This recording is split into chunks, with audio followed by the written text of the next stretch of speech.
So on the palm side of your hand, just at the wrist, there's a ligament that runs across. And underneath this ligament runs nerves that go into your hand. So in carpal tunnel syndrome, what happens is those nerves get compressed by that band. Welcome to Therapy Thursdays here on Louisiana Living. I'm Dr. Jerry Yarborough, owner and physical therapist at Physical Therapy and Balance Centers.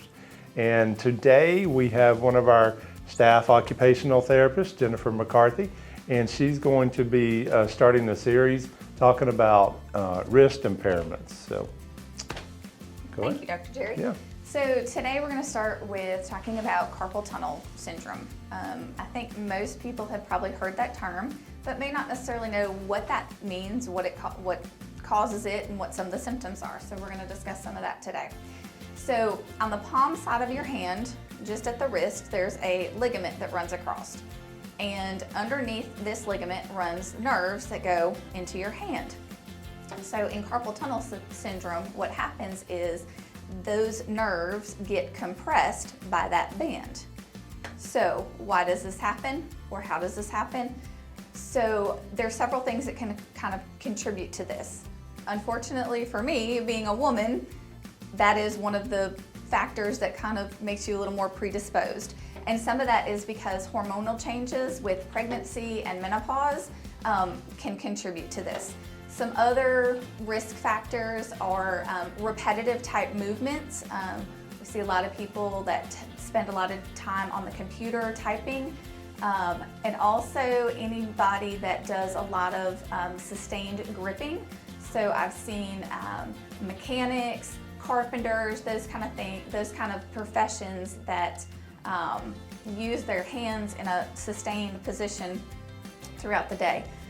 So what are some of the symptoms of this? So the most frequent one that I see is numbness and tingling, usually in the thumb, the first finger, the middle finger, and part of the ring finger. And that's because it's the median nerve that gets compressed, and that's where the median nerve ends, is in those digits.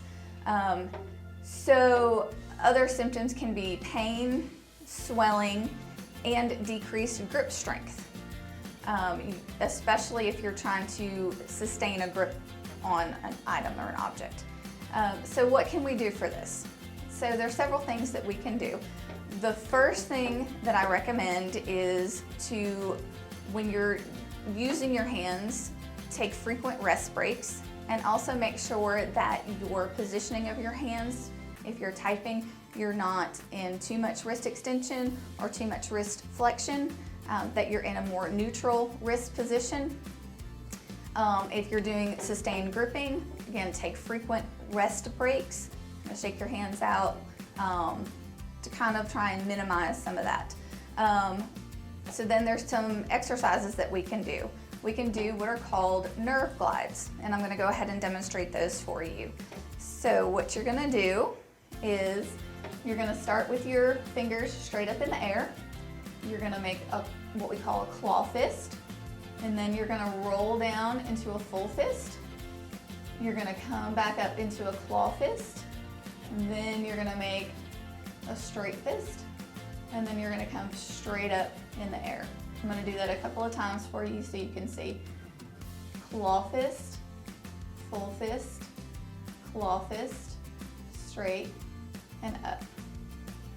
Claw fist, full fist, claw fist, straight and up. I recommend doing 10 of those 3 times, and I would do those a couple of times a day. Also, if you are having symptoms, that's a really good time to stop what you're doing and do those nerve glides.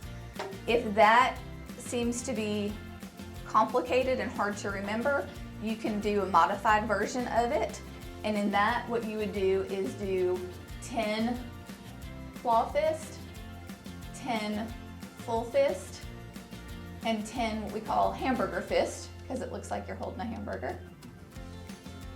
And that's a little bit easier than trying to remember all of those steps. So once we get some of the inflammation and some of the numbness and tingling under control, we can start with some strengthening exercises. So we use a TheraBall here at the clinic. You may not have one of these at home. Many people have a stress ball that you can use, and if you don't have one of those, most people have a towel, pillowcase, a sheet, whatever. You can curl it up, and we're gonna do full hand grasps, 3 sets of 10, and then you're also gonna do fingertip grasps, 3 sets of 10. That is some awesome information to help our communities, guys. Again, we do this just to help you love your life and get over the impairments that you're having. So if what Jennifer has shared with you today doesn't take care of your problem for occupational therapy, you can give us a call or call your doctor, get an appointment, get a referral for occupational therapy. And we do offer that here at Physical Therapy and Balance Centers. As you know, we have 6 clinics here in the region. Give us a call.